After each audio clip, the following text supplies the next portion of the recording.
એક મસ્ત વાર્તા. એક વખત એક નેતાજી એક નાવમાં બેસી અને નદી કિનારો પાર કરી રહ્યા હતા. એટલે નાવિકને રસ્તામાં પૂછે છે કે નાવિક, તમને તમારા પ્રદેશના મુખ્યમંત્રી કોણ છે ખબર છે? ત્યારે પેલો નાવિક થોડોક અભણ હતો. એ કે ના સાહેબ, હવે મુખ્યમંત્રીને મારે શું, મને શું ખબર. ત્યારે નેતાજી કહે છે કે ભાઈ, તારી અડધી જિંદગી તો પાણીમાં ગઈ.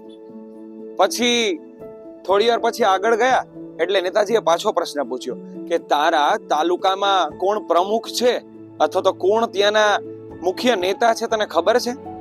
તો પેલો માણસ કે હવે મારે નેતા હારે શું લેવા દેવા, મારે કઈ કામ નથી. તો પાછા નેતાજી કહે છે કે તારી અડધી જિંદગી તો પાણીમાં જ છે. પછી આગળ એને હજી એક પ્રશ્ન પૂછ્યો કે તને ખબર છે કે તારા ગામમાં સરપંચ કોણ છે?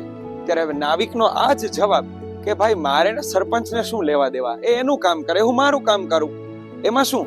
ત્યારે નેતાજીએ પાછું કહ્યું કે તારી જિંદગી, પોણી જિંદગી પાણીમાં જ ગઈ. એટલે છેલ્લે નાવિકે કઈ જ જવાબ ન આપ્યો. થોડી વાર પછી નદીમાં થોડું પૂર વધ્યું એટલે નાવ હાલક ડોલક થવા લાગી. એટલે નાવિકે પ્રશ્ન પૂછ્યો નેતાજીને કે નેતાજી, તમને તરતા આવડે છે? ત્યારે નેતાજી કહે છે ના. ત્યારે નાવિક ખાલી એટલું જ કહે છે કે નેતાજી, મારી તો અડધી જિંદગી પાણીમાં ગઈ, આજે તો તમારી આખી જિંદગી પાણીમાં જતી રહેશે.